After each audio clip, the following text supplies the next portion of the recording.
출애굽기 14장 21절에서 25절 말씀입니다.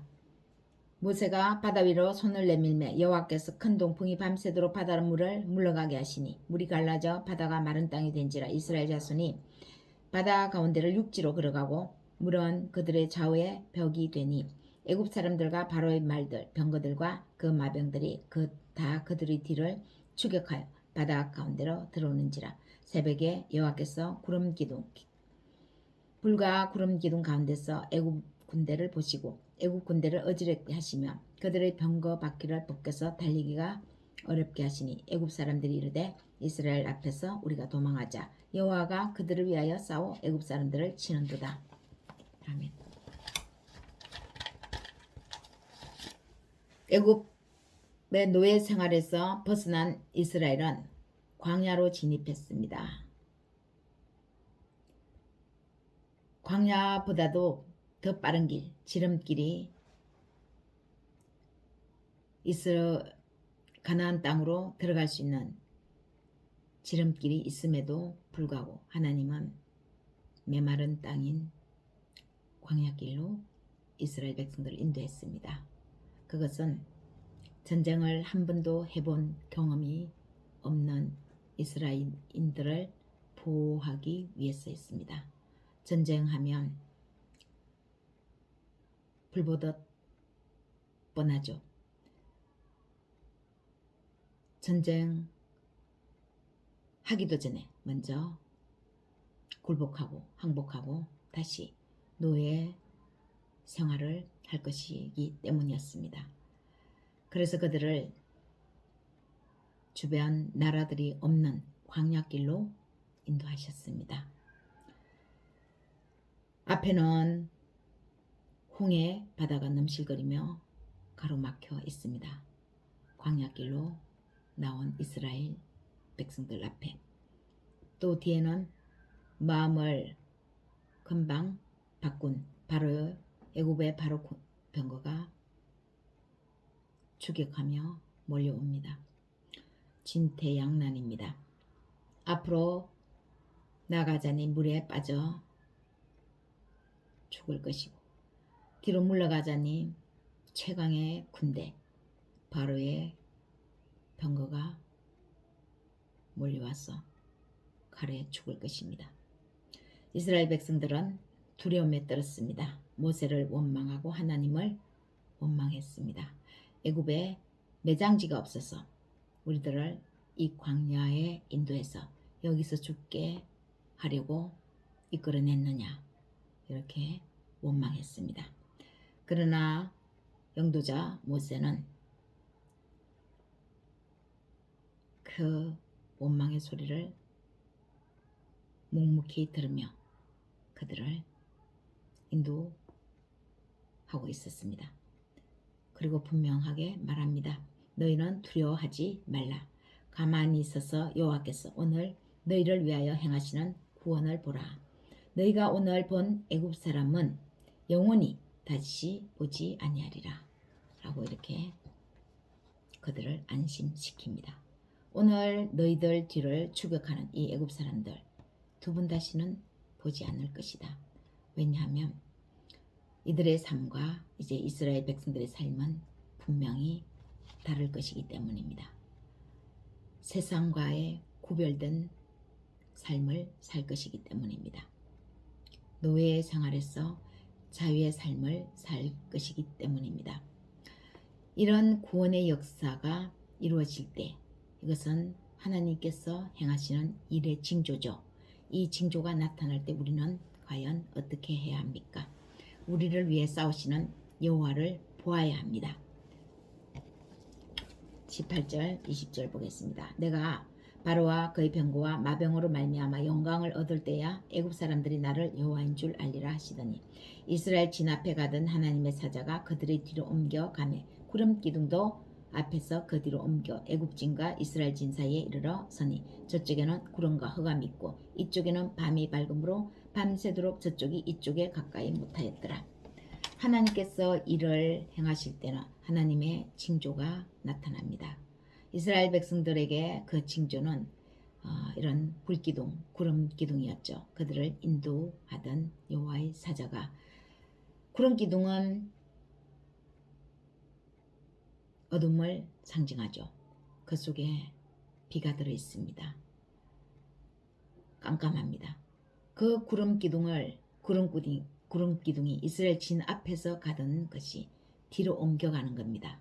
그래서 뒤에 있는 애굽 병거와 앞에 있는 이스라엘 진 사이에 구름기둥이 옮겨짐으로 앞에 있는 이스라엘 백성들을 따라붙지 못하게 하는 겁니다. 이것이 징조죠. 오늘날 우리에게 나타나는 것은 징조가 무엇입니까? 하나님의 말씀을 볼 때 말씀이 믿어지는 것입니다. 믿어야 하는 것입니다. 말씀을 통해서 우리에게 그 징조를 보여주시는 것입니다.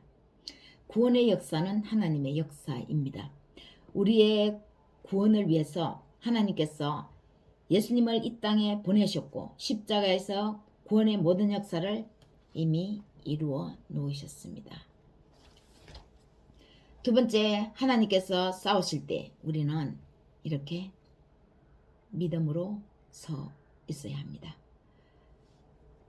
하나님의 일을 우리가 어떻게 해야 하나님의 일을 하는 겁니까? 할 때 그 하나님의 일을 하는 것은 바로 하나님의 보내신 자 예수 그리스도를 믿는 것이라고 했습니다. 구원의 역사를 이렇게 믿고 순종하며 그 자리에 묵묵히 지키는 것, 그것이 바로 우리가 해야 할 일입니다. 내가 곧 길이요 진리요 생명이니라. 예수님께 붙어있는 것, 예수님께서 우리에게 믿으라고 하는 보내신 말씀을 믿는 것, 그 믿는 것이 곧 길이고 그것이 진리입니다. 그리고 그곳에 사는 역사인 참 생명이 있습니다. 그리고 세 번째는 하나님을 찬송해야 합니다. 믿음으로 찬송해야 합니다. 결과가 나타나면 그것은 믿는 것이 아니죠. 믿는 것은 결과가 나타나기 전에 믿음으로 감사함으로 찬송하는 것입니다. 30절 31절을 보겠습니다. 그날에 여호와께서 이같이 이스라엘을 애굽 사람의 손에서 구원하시매 이스라엘이 바닷가에서 애굽 사람들이 죽어 있는 것을 보았더라. 이스라엘이 여호와께서 애굽 사람들에게 행하신 그 큰 능력을 보았으므로 백성이 여호와를 경외하며 여호와와 그의 종 모세를 믿었더라. 이스라엘 백성들은 원망을 많이 했습니다. 모세를 원망하고 힘들 때마다 어려울 때마다 하나님을 원망했습니다. 그러나 그들이 홍해 바다를 마른 땅같이 물벽이 있는 그 바다를 마른 땅같이 건너가고 나서야 경험하고 나서야 그들은 하나님께서 보낸 종 모세를 믿었고 하나님을 믿었습니다. 그리고 찬송했습니다. 이러한 찬송도 좋지만 우리는 믿음으로 먼저 하나님을 찬송할 수 있어야 합니다. 말씀을 통해서 말씀을 읽을 때 하나님께서 주시는 믿음을 붙잡아야 합니다. 도마도 예수님이 부활하신 후 찾아왔을 때 제자들이 있을 때 도마는 그 자리에 없었습니다. 그래서 그 자리에 있었던 제자들이 증거를 하죠. 예수님이 오셨었다고. 그렇지만 도마는 내가 그 손 못자국을 보기 전에는 십자가에 못 박혔던 예수님의 손에 그 못자국을 내가 보기 전에는 믿지 않겠노라. 그런데 그 도마를 하나님은 예수님은 또 너무나 사랑하셔서 기꺼이 그 자기 자신을 보여줍니다. 그랬더니 도마가 나의 주님이시오 나의 하나님이십니다. 이렇게 고백하죠. 그런데 예수께서 도마에게 말씀하십니다. 너는 나를 본고로 믿느냐? 보지 못하고 믿는 자는 더욱 복되도다.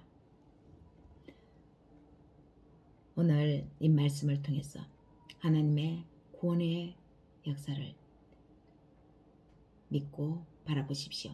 그리고 하나님의 백성을, 하나님의 사랑하는 그 백성, 하나님께서 죄사함의 은혜를 주셔서 구원하신 그 백성을 위해서 또다시 우리의 현장에서, 우리의 삶에서, 우리의 사건들 속에서 하나님은 싸워 나가십니다.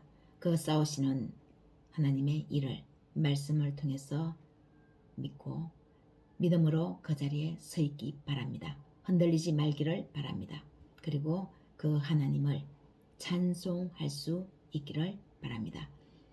한 주간도 하나님의 이 구원의 은혜에 찬송하며 나가는 우리 모두가 되시기를 예수님의 이름으로 축원합니다.